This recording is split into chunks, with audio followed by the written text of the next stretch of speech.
I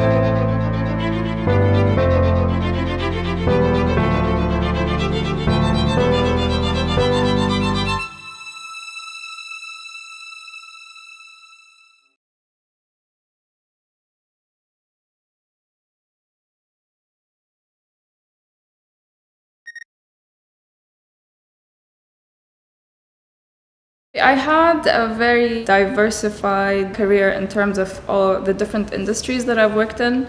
I studied finance and marketing, and then as soon as I graduated from the University of Sharjah, it was the real estate boom at the time, and so I started working in real estate.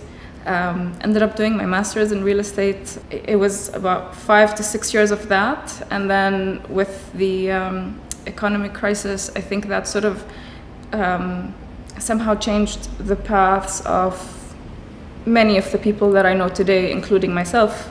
And within that change came career setting as well for me. And so I got into the whole working within the culture, festival, film world. I started working for a film festival in Abu Dhabi. And then after realizing that there was a huge gap in the number of Khalijis that work in a very new industry, I was approached by the Doha Film Institute to join them. That sort of took me to Qatar all the way, and it's been an interesting journey, almost 4 years on, and I'm going back and forth between Abu Dhabi and Doha and kind of living in my suitcase. One of the reasons to why I enjoy my job and why I was drawn to it is because it allowed me to experience and explore myself a lot more. Coming from the real estate background, it was very corporate, very calculated, very research-based, which is something that I enjoyed very much. But like having shifted all the way into the arts and film industry, I've met a lot of people, I've traveled a lot more, and that on its own has helped me open my eyes a lot more to the world and to how people live and work in different countries and cultures. And this is one of the reasons to why I also started writing my own blog on ShaimaAlTamimi.com, and that's kind of the focus of what I normally like to explore: culture, food, and travel. Those are my main things. I think I got to where I am today mainly through the blessing and encouragement of my parents. And if it wasn't for them encouraging me and cheering me on, I may have obviously led a totally different life. I owe my success to them first and foremost.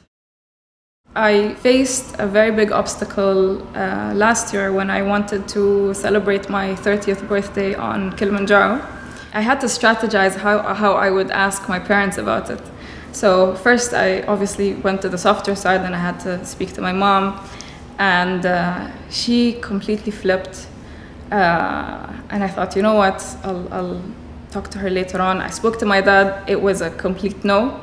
I do feel like they conspired against me in the beginning, obviously because it's possibly dangerous. It's me going with a bunch of other people that they don't know. Things could happen when we're on the mountain. I might get physically affected by it. For me, it was more about that. Like I wanted to welcome my 30s, or let's say goodbye to my 20s in a very different way, and I wanted to feel like there's still something that I needed to achieve. And for me, it just came within the form of going to climb a mountain, yet at the same time fundraising for it so that other people could benefit from the whole trip itself. So I did face a lot of challenges in that sense, but because I was insisting and I kept on, for me, I think my parents said no like a million times. But it kind of didn't stop me because I believed in the message and the reason of this trip. And so it's always important to push yourself sometimes. And it's not about fighting with your parents or anything. You just need to keep talking them through it and try to reason with them. Because sometimes, out of love, they tend to protect you or overprotect you from doing certain things, but at the same time they also need to understand that we are human beings of our own, and we have ambitious dreams that we want to achieve. And so alhamdulillah, I managed to get there. So I think that was the biggest mountain I had to climb, you know, my parents' approval and support at the same time. So they were, alhamdulillah, very proud when it all finished. And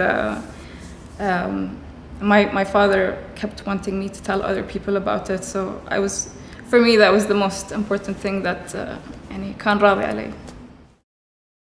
Basing it on my experience and being a Khaliji girl that travels a lot and you know, lives in a different country from her family, I have encountered a couple of like questioning remarks from people who, you know, always wonder, how come you live alone? How come your parents let you? And for me, the most important thing is that if I have my family's support, خلاص, I'm good to go, and that's mostly all that I need. Yet at the same time, there are women most of the time who also feel that my life is very interesting, and they want to sort of also have that freedom at the same time. But they're also afraid because of what society might say. And I think that this is what a lot of us suffer from, is what would society keep saying? How would they think? What would the implications be? And as long as, if you know that what you're doing is right, if it's for the development of your own self, and if you have your friend and family support, that's the most important thing. The more that we persevere with what we want, the more that we try to make them understand how this will benefit us and benefit others around us and inspire the youth of today. It's going to happen slowly, and it is already happening. It's just something that will take a lot of time. Regionally, I think we have a lot of opportunities, and I don't feel like we struggle a lot, but if we do, I think most of the struggles also comes just from within, because again, like I said, we are always trying to think of what others would think, whereas you can just go out and do it. If it's not wrong, what's holding you back? نحن قادرات. Together we can always do it.